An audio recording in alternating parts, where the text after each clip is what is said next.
Creative ஃபீல்டில் இருக்கிறவங்களா இருந்தாலும் சரி, மீடியா துறை அது மாதிரி விஷயத்தில் இருக்கிறவங்களா இருந்தாலும் விஷயங்கள் தொழிலாக இருக்கட்டும், வேலையாக இருக்கட்டும், வீடு சம்மந்தப்பட்ட விஷயங்கள திடீர்னு வீடு அமையிறது, இடம் அமையிறது, வண்டி வாகனம் அமையிறது, காதல் கல்யாணம், எதிர்பாலினத்தோட நல்ல அமைப்பு, ஒரு ஒரு சுப விஷயத்துக்காக நல்ல ஒரு செலவு பண்ணுறது, ஒரு பழைய வண்டியை கொடுத்து புது வண்டி வாங்குறது, வீட்டை புதுப்பிக்கிறது, உறவுகள் நல்லா சுவாரஸ்யம்.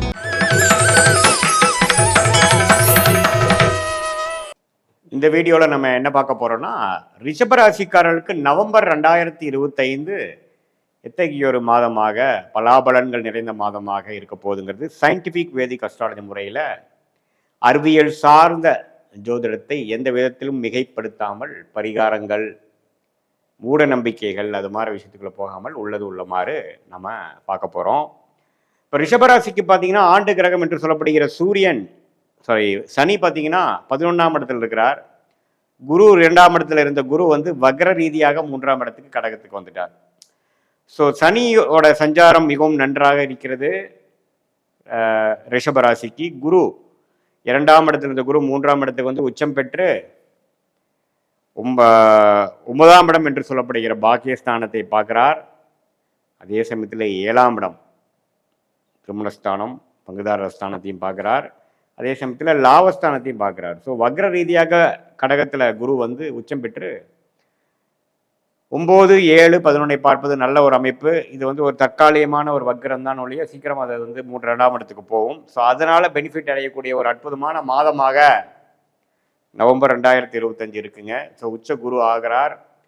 அவர் நிறைய கிரகத்தை பார்க்குறார். எப்படின்னா 7ஆம் இடத்துல இருக்கக்கூடிய புதன் செவ்வாயை குரு பார்க்குறார். அதே சமயத்தில் ராகு பார்த்தீங்கன்னா 10ஆம் இடத்துல இருந்து கேது 4ஆம் இடத்துல இருக்கிறார். ராகு குரு பார்வை பெற்றுக்கின்றார். குரு மாறுவதனால கொஞ்சம் குரு பார்வை குறைகிறது. ஸோ இத்தகைய ஒரு அமைப்பு நல்ல ஒரு பிரபாதமான அமைப்பு. ஏன்னா ராசி அதிபதி ஆகிய சுக்கிரனே பார்த்தீங்கன்னா 5ல் நீச்சமாக இருந்தாலும் 6ல் உச்சம் பெறார் ஒரு கன்சிடர் அமௌண்ட் ஆஃப் டைம். அதே சமயத்தில் மாதத்தின் இறுதியில் 7க்கே வரார். ஸோ எல்லா இடத்துலையுமே பார்த்தா ஒன்றா ஸ்தான பலம் அல்லது குருவின் பார்வை இது போல் பெறுவது பார்த்திங்கன்னா ரொம்ப நல்லது. ஸோ ராசி அதிபதியோட சஞ்சாரங்கள், புதனோட சஞ்சாரம், சூரியன் பார்த்திங்கன்னா மாதத்தின் நடுவில் 6ல் இருந்த சூரியன் 7க்கே வரார். ஸோ 4ஆம் வீட்டு 7க்கு குரு பார்வை பெறுகிறார். ஸோ எல்லா சூரியன், புதன், செவ்வாய் எல்லாம் குரு பார்வை பெற்று திருமணஸ்தானம், பங்குதாரர் ஸ்தானம், நண்பர்கள் ஸ்தானம் ஆகிய 7ஆம் வீட்டில் இருப்பது அருமை. இதனால் என்னென்னா நிறைய கான்டாக்ட்ஸு, புதிய தொடர்புகள், நல்ல சுப விஷயங்கள், தடை நீங்குதல், இது மாதிரி பல நல்ல பலன்களை கொடுக்கக்கூடிய ஒரு மாதமாக ரிஷபராசிக்காரர்களுக்கு 2025 நவம்பர் மாதம் இருக்குதுங்க. இதில் மாத கிரகத்தின் சஞ்சாரம், ஆண்டு கிரகத்தின் சஞ்சாரம், குறிப்பாக பார்த்திங்கன்னா குரு உச்ச குரு வக்ர ரீதியாக கடகத்தில் போய் உச்சம் பெற்று கொஞ்சம் பார்வை, அதோட 5ஆம் பார்வை பார்த்திங்கன்னா புதன், சூரியன், செவ்வாய் மேலே விழுகுது, நல்லது. ஸோ அதனால் உங்களுக்கு அந்த ரியல் எஸ்டேட், மெடிக்கல் அது மாதிரி துறையில் இருக்கிறவங்களா இருந்தாலும் சரி, டெக்னிக்கல் துறை, கிரியேட்டிவ் ஃபீல்டில் இருக்கிறவங்களா இருந்தாலும் சரி, மீடியா துறை அது மாதிரி விஷயத்தில் இருக்கிறவங்களா இருந்தாலும் சரி, நல்ல பலன்களை எதிர்பார்க்கக்கூடிய ஒரு அற்புதமான ஒரு மாதமாக ரிஷபராசிக்காரர்களுக்கு இருக்குது. 2025 ஏப்ரல் மாதத்திலேருந்தே பார்த்தீங்கன்னா சனி 11ஆம் இடத்துல வந்ததே சில விஷயங்கள் பாசிட்டிவாக நடந்து கொண்டு இருக்கக்கூடிய ரிஷபராசிக்காரர்களுக்கு குரு 2ஆம் இடத்துலேருந்து 8ஆம் வீட்டுக்கு கனெக்ட் பண்ணி சில விஷயங்கள் கொடுக்க முடியாத ஒரு அமைப்பு, ஒரு நேர்முகமான ஒரு வர்த்தகம், டெவலப்மெண்ட், ப்ரமோஷன் பார்க்க முடியாத ஒரு அமைப்பு, சும்மா வெளிநாடு அலைச்சல் அப்படி தான், ட்ராவலிங் அப்படி தான் கொடுத்துட்டு இருந்ததே ஒழிய ஒரு நடைமுறை வாழ்க்கையில் ஒரு நல்ல சொல்லிக்கிற மாதிரி ஒரு பெனிஃபிட்ஸோ ஒரு இம்ப்ரூவ்மெண்ட்டோ கொடுக்க முடியாத மாதிரி இருந்ததுக்கு இந்த வக்ர ரீதியாக குரு 3ஆம் இடத்துக்கு மிக முக்கியமான பாவங்களாகிய 7, 9, 11 பார்ப்பது நன்று. இதனால் பார்த்தீங்கன்னா திடீர் சில வரவுகள், திடீர் சில பாசிட்டிவான சில விஷயங்கள், தொழிலாக இருக்கட்டும், வேலையாக இருக்கட்டும், வீடு சம்மந்தப்பட்ட விஷயங்களை திடீர்னு வீடு அமையிறது, இடம் அமையிறது, வண்டி வாகனம் அமையிறது, அது மாதிரி பல ப்ளசன்ட் சர்ப்ரைஸ் என்று சொல்லப்படுகிற சில விஷயங்கள் ரிஷபராசிக்காரர்களுக்கு நவம்பர் மாதம் பிறந்ததிலிருந்தே நடைந்தேறக்கூடிய நடைமுறைக்கு வரக்கூடிய அமைப்புகள் உண்டு. ஸோ அதனால் அந்த டைமில் நீங்கள் கொஞ்சம் ப்ரிப்பேர்டாக இருக்கலாம். அதுக்கு வேணுங்கிற முயற்சிகள்லாம் கொஞ்சம் நீங்கள் செய்யலாம். ஒரு கம்ஃபர்டபுளான சில ஐட்டம்ஸ் வாங்குறது, லக்ஸுரி ஐட்டம்ஸ் வாங்குறது, கொஞ்சம் வீட்டை வசதிப்படுத்திக்கிறதுக்காக கொஞ்சம் washing machine, cleaner, vacuum cleaner, அழகு சார்ந்த பொருட்கள், ஏசி, கிளாஸ், லேம்ப்ஸ், அது மாதிரி சில விஷயங்கள் வந்து லக்ஸுரி ஐட்டம்ஸ் வாங்கக்கூடிய அமைப்புகள், தங்கம் வாங்கக்கூடிய அமைப்புகள், ஒரு வண்டியை வந்து பழைய வண்டியை கொடுத்துட்டு புது வண்டி வாங்குறது, வீட்டை புதுப்பிக்கிறது, ஒரு அழகிய வீடு வாங்குறது, லோன் போய் வாங்குறது, இது மாதிரி பல நல்ல விஷயங்கள் இந்த குருவின் உச்ச குருவின் பார்வையில் இருக்கக்கூடிய 4ஆம் வீட்டதிபதியாகிய சூரியன், 6ஆம் வீட்டதிபதியாகிய 5ஆம் வீட்டதிபதியாகிய புதன், சுக்கிரன்,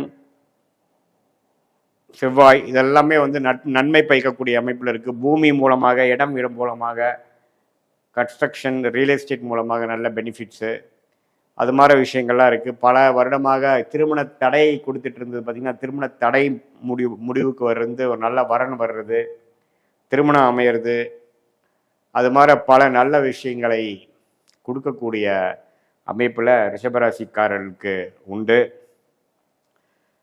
ரிஷபராசி மாணவர்கள்லாம் பார்த்திங்கன்னா, குருவின் பார்வை புதன் மேலே பெறுவதனால ஓரளவுக்கு உத்வேகமாக படிக்கிறது.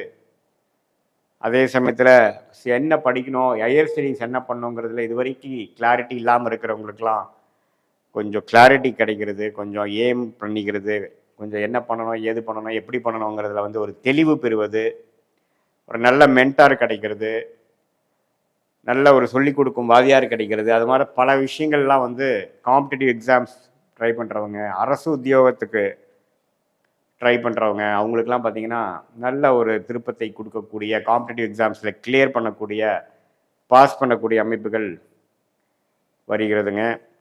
இது சூரியன் வந்து உங்களுக்கு வந்து துலாம் விருச்சிகத்தில் இருக்கும் பொழுது மேஷ ராசியாக சந்திரன் அந்த இடத்துக்கு வரும் பொழுது ரிஷபராசிக்காரர்களுக்கு நல்ல பௌர்ணமி ஒளி கிடைக்குது. ஸோ அதனால் நல்ல பலனை நம்ம எதிர்பார்க்கலாம். கண்டிப்பாக ஏதோ ஒரு வாரம், முதல் வாரமாக இருக்கட்டும், 2வது வாரம், 3வது வாரம், 4வது வாரம், ஏதோ ஒரு வாரத்தில் திடீர் திருப்பங்கள் ரிஷபராசிக்காரர்களுக்கு ஒரு நல்ல எதிர்பார்க்காத ஒரு சில வரவுகள், சில ப்ரொமோஷன், அது மாதிரி உங்களுக்கு கிடைக்கக்கூடிய அமைப்புகள் இருக்குது.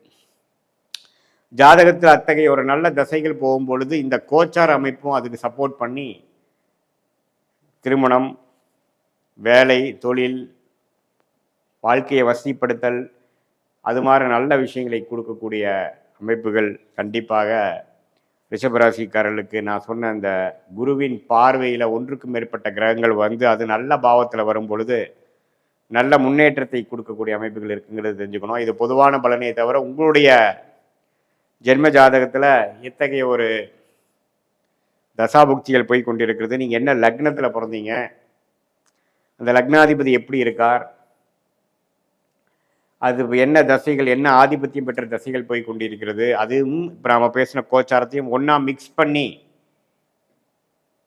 சேர்த்து வைத்து பார்க்கும் பொழுது இந்திய வேத ஜோதிட பிரகாரம் ஒரு துல்லியமான சயின்டிஃபிக் வேதிக் அஸ்ட்ராலஜி முறையில் நம்ம வந்து அடுத்து வரக்கூடிய 3 மாதங்கள், 6 மாதங்கள், ஒரு வருடம் எப்படி இருக்குது, எது மாதிரி திசையில் நம்ம வாழ்க்கை போக போகுது, எந்த மாதிரி முடிவுகளை எப்படி எடுத்தால் நல்லது, நம்ம வாழ்க்கையில் நம்ம கர்மா எப்படி காட்டுது,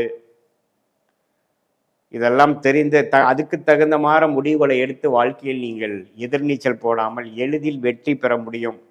சயின்டிஃபிக் வேதிக் அஸ்ட்ராலஜி முறை மூலமாக நம்ம வந்து வாழ்க்கையில் நம்மளுடைய திட்டங்களை கரெக்டான டைமில் எடுத்து போட்டு அதை செயல்படுத்தி நம்ம வாழ்க்கையில் நம்ம கர்மாவுக்கு இணைந்த செயல்கள் மூலமாக நம்ம வெற்றி பெற முடியும் என்று நான் சொல்ல விரும்புகிறேன்.